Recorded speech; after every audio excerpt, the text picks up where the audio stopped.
ఆంధ్రప్రదేశ్లో వార్తను అందించటంలో నంబర్ 1.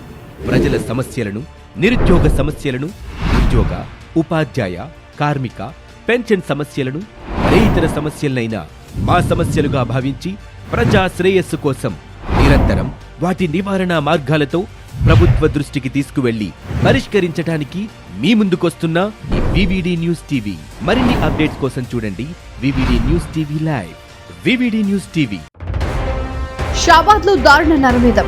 6గురిని హత్య చేసిన యువకుడు. రంగారెడ్డి జిల్లా షాబాద్ మండలంలో శనివారం తెల్లవారుజామున ఘోర హత్యాకాండ చోటు చేసుకుంది. దైవాలగూడ గ్రామానికి చెందిన రాజ్ కుమార్ అనే వ్యక్తి కత్తితో దాడి చేసి 6గురిని హత్య చేసినట్లు పోలీసులు తెలిపారు. ఈ ఘటనతో గ్రామంలో తీవ్ర భయాందోళనలు నెలకొన్నాయి. పోలీసుల వివరాల ప్రకారం గతంలో ఓ బాలికను వేధించాడనే ఆరోపణలపై బాధితురాలు ఆమె తల్లి పోలీసులకు ఫిర్యాదు చేశారు. దీంతో రాజ్ కుమార్ పై పోక్సో చట్టం కింద కేసు నమోదు చేసి అరెస్ట్ చేశారు. ఇటీవల బెయిల్ పై బయటకు వచ్చిన అతడు తనపై కేసు పెట్టారనే కక్ష పెంచుకున్నట్లు ప్రాథమిక దర్యాప్తులో వెల్లడైంది. శనివారం తెల్లవారుజామున నిద్రిస్తున్న బాధిత బాలిక ఆమె తల్లి నానమ్మపై కత్తితో విచక్షణారహితంగా దాడి చేయడంతో ముగ్గురు అక్కడికక్కడ మృతి చెందారు. అనంతరం తన భార్య సరితతో పాటు 3 ఏళ్ల కుమార్తె, 2 ఏళ్ల కుమారుడిని కూడా హత్య చేసినట్లు పోలీసులు తెలిపారు. 6గురిని హత్య చేసిన అనంతరం రాజ్ కుమార్ స్వయంగా తన తల్లిదండ్రులకు విషయం చెప్పారు. తీవ్ర దిగ్భ్రాంతికి గురైన వారు వెంటనే పోలీసులకు సమాచారం అందించారు. భార్య పిల్లలను ఎందుకు హత్య చేశారనే అంశంపై పోలీసులు విచారణ కొనసాగిస్తున్నారు. Cyberabad police commissioner Tarun Joshi, DCP Yogesh Gautam ఘటనా స్థలాన్ని పరిశీలించారు. క్లూస్ టీమ్, డాగ్ స్క్వాడ్ ఆధారాలను సేకరించాయి. నిందితుడు రాజ్ కుమార్ ను అదుపులోకి తీసుకున్న పోలీసులు కేసు నమోదు చేసి లోతుగా దర్యాప్తు చేస్తున్నారు.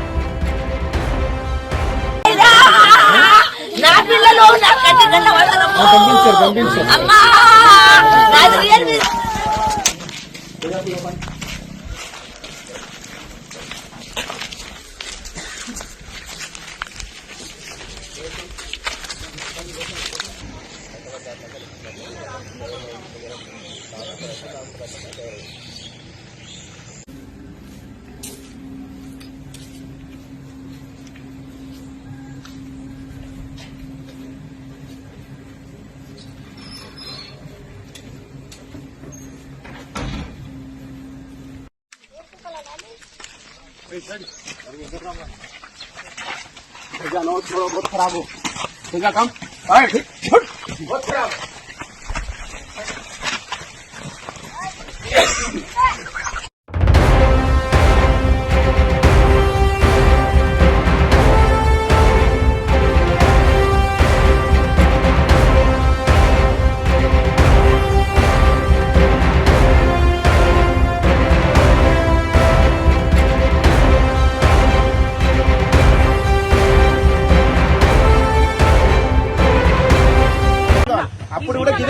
అప్పుడు కూడా మేము కేసు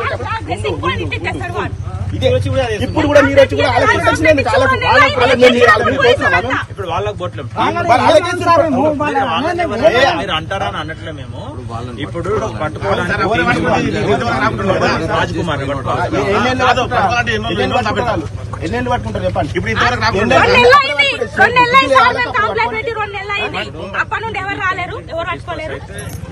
ఇప్పుడు ఇష్యూ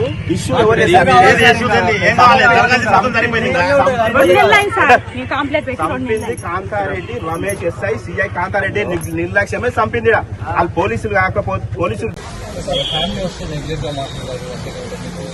దాని గురించి వెరిఫై దాని గురించి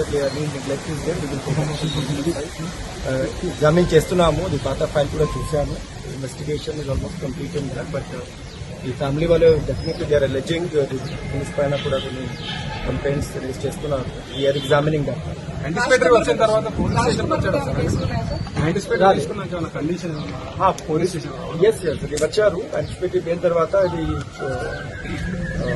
2-3 సారి కౌన్సిలింగ్ కోసం ఎట్లుండే సార్ అంటే కౌన్సిలింగ్ అప్పుడు ఆయన మైండ్ సెట్ కౌన్సిలింగ్ అప్పుడు ఆయన మైండ్ సెట్ మీన్స్ యాక్చువల్లీ అతనికి కొంచెం పాత రికార్డ్ అట్లా ఉంది. యాక్చువల్లీ ఫ్యామిలీ మెంబర్స్ చెప్తున్నారు కొంచెం మెంటల్ స్టేట్ స్టేబుల్ గా లేదు.